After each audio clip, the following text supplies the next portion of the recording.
വ്യത്യസ്തത എന്ന് പറഞ്ഞാൽ മറ്റൊരു വീഡിയോയിലേക്ക് എല്ലാവർക്കും സ്വാഗതം. സിമ്പിളാണ്, പക്ഷെ വ്യത്യസ്തതയാണ്, വെരി നൈസാണ്. അപ്പോൾ അത് കാണാം, എൻ്റെ കൂടെ പോരുക. Okay, let's go.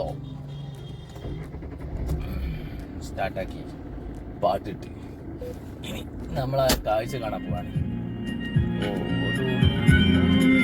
വളരെ വ്യത്യസ്തമായ ഒരാളാണ് നമുക്കിന്ന് പരിചയപ്പെടാൻ പോണത്. ഇന്ന് വ്യത്യസ്തമായ ആള്, ഇത്രയും എവിടെയെങ്കിലും ഉണ്ടെങ്കിൽ നിങ്ങൾക്ക് പറയാൻ പറ്റുമോ? ഇത്രയും ഓർക്കിഡ് ചെടികളുടെ വൻ ശേഖരം കച്ചവടത്തിന് വെച്ചതല്ല എന്നതാണ്. ചെറുത് വരും, അത് ഇതിൽ നിന്നാണ് പാത്രത്തിൽ മാറ്റി വെക്കും. അങ്ങനെ നട്ടു വെച്ചാൽ ഏതായാലും വളരെ വൃത്തിയിലും ടൈം എടുത്ത് ഓരോരുത്തരും ചെടിയൊക്കെ ഉണ്ടാക്കുമ്പോൾ വളരെ വൃത്തികേടായിട്ടാണ് ഇതൊക്കെ. ഇത് മാത്രമല്ല കേട്ടോ, ഒരു ഭാഗമാണ് ഇപ്പം ഞാൻ കാണിച്ചത്. ഇത് ഒറ്റയടിക്ക് ഇത് ഞാൻ കാണിച്ചത്. ഇതിങ്ങനെ അങ്ങോട്ട് പോയിട്ട് പിന്നെ ഇതൊക്കെയാണ് നമ്മളെ ചെടി. വ്യത്യസ്തമായ ഇത് അടിപൊളി, ഒന്നും പറയില്ല. നമ്മൾ ആർക്കും ഇത് ഒന്ന് പരീക്ഷിക്കാവുന്നതാണ്. ഓർക്കിഡ് ചെടികളുടെ വൻ ശേഖരം. ഇതെന്താ, ഇതിന്റെ പേരെന്താ? ഈ ഇതിൽ പെട്ടത് തന്നെ. ഓ,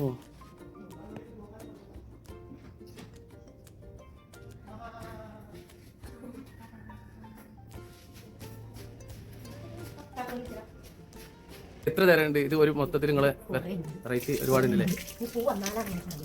ഏതൊക്കെയാണെന്നല്ലേ? ഇത് 15 കളറല്ലേ? മൊത്തം എത്ര ചെടി ഉണ്ട് നിങ്ങൾക്ക് അറിയോ? എന്നാലും ഒരു 600 ഓർക്കിഡ് ഉണ്ട്. ഈ സാധനം ഓർക്കിഡിന്റെ ഇതല്ലേ? മുക്കാറ അതിന് പറ്റും. ഈ ചെടിക്ക് ഒറ്റതിന് 600. അങ്ങനെ ഒരു 100 എന്നല്ലല്ലോ, 100 മൊത്തം എത്ര? 600 ചെടി.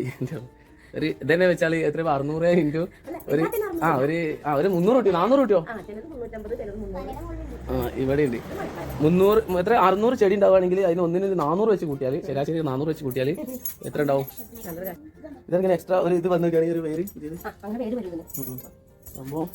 ഇവിടെ ഒരുപാട് ഓർക്കിഡ് ചെടികളാണ്. ഇവിടെ ഓർക്കിഡ് ചെടികൾ പറഞ്ഞാൽ വെറൈറ്റീസ് ആണ്. ഇത് ഏതായാലും ഇത് ഇങ്ങനത്തെ ഒരാള് ഞാൻ വന്ന മലപ്പുറത്തേക്ക് കൊണ്ടുപോകാൻ വേണ്ടിയിട്ട് നിൽക്കുകയാണ്. ഇത് അടുത്ത വണ്ടിക്ക് കുറേയൊക്കെ നിങ്ങൾക്ക് പല സ്ഥലങ്ങളിലും കാണാവുന്നതാണ്. അങ്ങനെ വ്യത്യസ്തമായ ഒരു സംഭവമാണ് ഓർക്കിഡ് ചെടികളുടെ ഒരു വലിയ ശേഖരം. ഇതൊക്കെ വെറൈറ്റി അല്ലേ?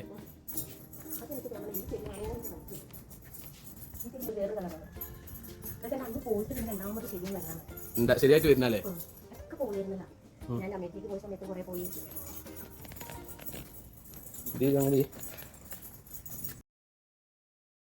അപ്പോൾ ഗൈസ്, വേറിട്ടൊരു കാഴ്ച നിങ്ങളെയും കൂടി കാണിക്കുക എന്നുള്ളതുകൊണ്ടാണ് ഞാൻ ഈ വീഡിയോ ഇട്ടത് കേട്ടോ. എല്ലാവരും കാണട്ടെ. ഇതേപോലെ പല ആൾക്കാരും ഫേമസ് ആവാതെ ഇതേപോലെ പല കാര്യങ്ങളും ചെയ്യുന്നുണ്ട്. ഇനിയും ഇതുപോലുള്ള വ്യത്യസ്തമായ വീഡിയോ ആയിട്ട് ഞാൻ വരാൻ ശ്രമിക്കും.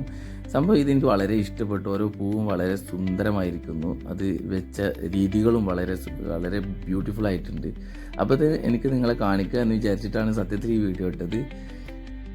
പിന്നെ ഈ പൂന്തോട്ടം ആരുടേതാണെന്ന് ചോദിക്കണവർക്ക് എനിക്ക് പറയാനുള്ളത് കളമശ്ശേരിയാണ്, കൊച്ചി കളമശ്ശേരിയാണ്. കളമശ്ശേരിൻ്റെ അടുത്ത് മുട്ടം പറഞ്ഞ സ്ഥലത്താണ്. ഏതായാലും ഇത് നിങ്ങൾക്ക് എല്ലാവർക്കും ഇഷ്ടപ്പെടും എന്ന് എനിക്ക് ഉറപ്പാണ്. ഏതായാലും ഇതുപോലുള്ള വ്യത്യസ്തമായ വീഡിയോസ് എൻ്റെ കണ്ണിൽപ്പെട്ടാൽ അത് നിങ്ങളെ കാണിച്ചു തരാനുള്ള ഉത്തരവാദിത്വമായി ഞാൻ ഇനിയും മുന്നോട്ട് പോയിക്കൊണ്ടിരിക്കും. എന്താ പറയുക, ഇതുപോലെ വ്യത്യസ്തമായിട്ടുള്ള കാഴ്ചകൾ നിങ്ങളെ കാണിക്കുക, അതൊരു രസം. നമ്മൾ കണ്ട നല്ല നല്ല കാഴ്ചകൾ നിങ്ങളെ കാണിക്കുക, ഇതൊരു രസം. അപ്പോൾ ഏതായാലും എല്ലാവർക്കും ശുഭദിനം.